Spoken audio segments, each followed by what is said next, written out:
Setiap orang dalam kehidupan ini senantiasa berusaha meraih dan mencari sesuatu yang mendatangkan keuntungan. Setidaknya keuntungan yang bersifat moral.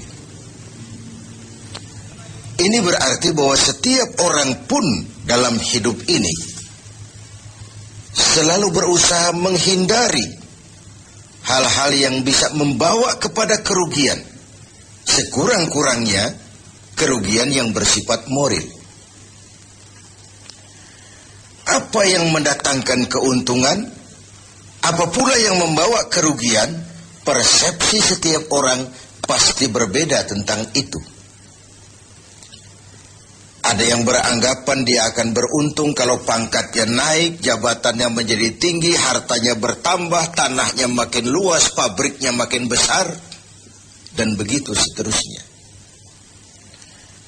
Al-Quran dengan tegas mengajarkan kepada kita, di bawah sumpah Allah menyatakan, wal asri, demi masa,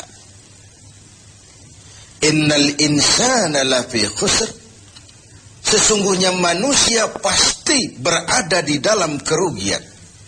Sudah diawali dengan wawu lil qasam, sumpah, menggunakan dua huruf taukid, inna dan lamut taukid. Innal insana lafi khusr, sesungguhnya manusia benar-benar pasti berada di dalam kerugian. Tanahnya luaskah, pabriknya banyakkah, hartanya berlimpahkah, jabatannya makin tinggikah, pasti di dalam kerugian. Ini sesuatu yang kita semua tidak menginginkan. Dan Allah lalu memberikan jalan keluar agar tidak menderita kerugian itu. Bagaimana caranya? Ada istisna, illa, kecuali. Orang-orang yang tidak akan merugi itu, pertama, illalladzina amanu, orang yang dalam hidup ini punya iman. Jadi alangkah indahnya jabatan itu kalau jatuh di tangan orang beriman. Alangkah baiknya harta itu kalau dipegang tangan orang yang beriman. Alangkah manfaatnya ilmu pengetahuan itu kalau dipegang juga oleh tangan orang-orang yang beriman. Imanlah yang menyelamatkan manusia dari kerugian. Ada ungkapan bahwa ilmu bikin hidup jadi mudah, seni bikin hidup jadi indah, dan iman bikin hidup jadi terarah. Tidak terbayangkan bagaimana sebuah jabatan apabila tidak dilandasi dengan keimanan. Tidak terbayangkan bagaimana nasib harta benda kalau jatuh di tangan orang yang jauh dari iman. Karena itu untuk selamat dari kerugian, nilai imanlah adanya. Tanpa nilai iman, semua akan jadi fata morgana. Hal kedua yang menyelamatkan manusia dari kerugian adalah wa'amilus sholihat.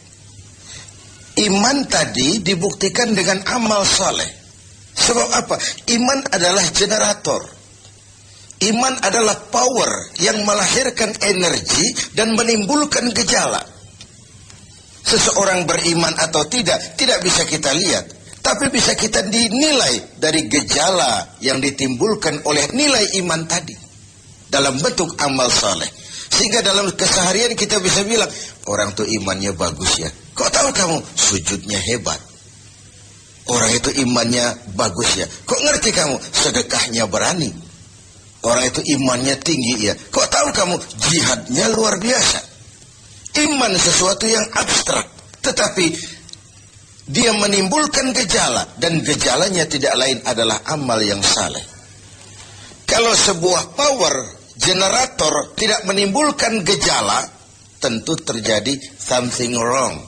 Ada yang salah, bisa korsleting, bisa kebakaran, bisa tidak nyambungnya arus pendek dan arus panjang, tidak bertemunya negatif dan positif, dan begitu seterusnya. Begitulah kalau iman tidak menimbulkan refleksi berupa amal yang soleh, ada sesuatu yang harus diservis, ada sesuatu yang harus diperbaiki. Maka dalam berbagai ayat di dalam Al-Quran, amanu tidak terpisahkan dengan wa amilus sholihat. Iman, amal soleh. Iman, amal soleh. Sebagai pertanda, dua hal itu memang tidak bisa terpisah satu dengan yang lain.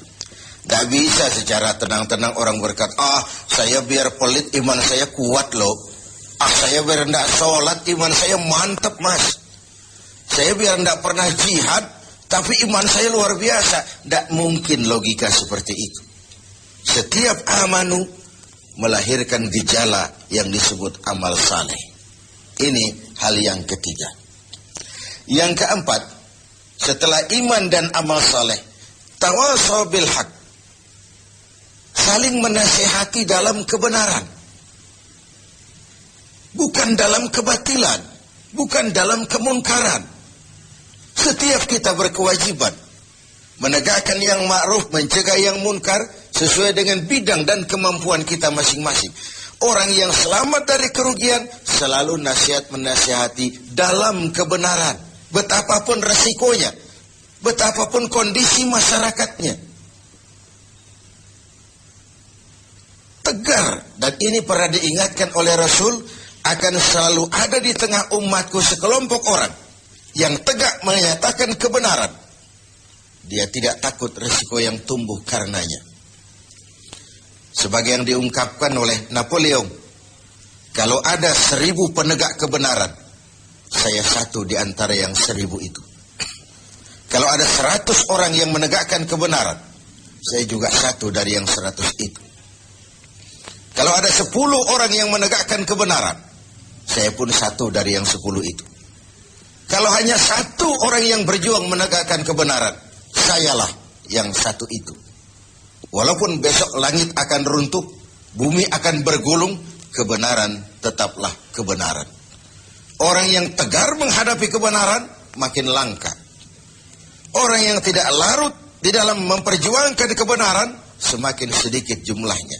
Tapi kalau kebenaran tidak ditegakkan, keadilan tidak dinyatakan, maka kebatilanlah yang akan berkuasa. Sungguh pun demikian. Yang keempat, Allah menutup ayat ini, wa tawasaw bis sabr. Nasihat menasihati dalam kebenaran dan nasihat menasihati dengan cara yang sabar. Kalau kebenaran sebuah prinsip, maka kesabaran adalah sebuah strategi. Jika kita benar, kita harus sabar. Kalau kita sabar, harus karena benar. Kebenaran tanpa kesabaran membuat kita mudah dipatahkan orang. Sebaliknya, kesabaran tanpa kebenaran membuat kita diinjak terus oleh yang lain. Kalau punya prinsip, harus punya strategi.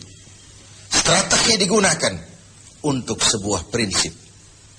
Prinsip tanpa strategi, habis kita digusur orang. Strategi tanpa sebuah prinsip, habis kita diinjak terus oleh yang lain. Inilah Ramadan, di mana kita berusaha meraih keuntungan yang sebesar-besarnya. Setidaknya keuntungan yang bersifat moral, dengan melakukan pendekatan-pendekatan yang intensif kepada Allah, dengan memupuk keimanan, memperbanyak amal saleh, nasihat menasihati di dalam kebenaran, dan menasihati dengan cara yang sabar, sehingga terhindarlah kita dari kerugian. Setidaknya kerugian secara moral. Kalau kehilangan harta kita sangat merugi, bagaimana pula kalau kehilangan iman?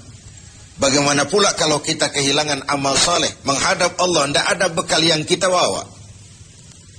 Bagaimana pula kalau kita tidak ikut tegak menegakkan kebenaran, bahkan larut dalam kebatilan, berpangku tangan terhadap ketidakadilan? Kata Nabi, as-sakitu 'alal batil syaitanun akhras. Orang yang diam dari menghadapi kebatilan, tidak berani menyuarakan kebenaran, sama dengan setan gagu. Sekali lagi, orang yang tidak mau menyuarakan kebenaran dan diam menghadapi kebatilan, oleh Nabi dikatakan syaitanun akhras, sama dengan setan yang gagu. Berlindung kita kepada Allah, jangan masuk dalam kelompok yang seperti itu. Dari ayat surah yang pendek ini, kita ambil beberapa catatan. Pertama, intan paling mahal, mutiara paling berharga dalam hidup ini tidak lain adalah nilai-nilai iman. Biarkan zaman berubah, akidah jangan sampai goyah.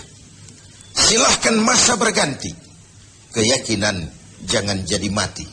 Karena iman kita hidup, untuk iman kita berjuang, dan dalam iman kita ingin kembali menghadap Allah.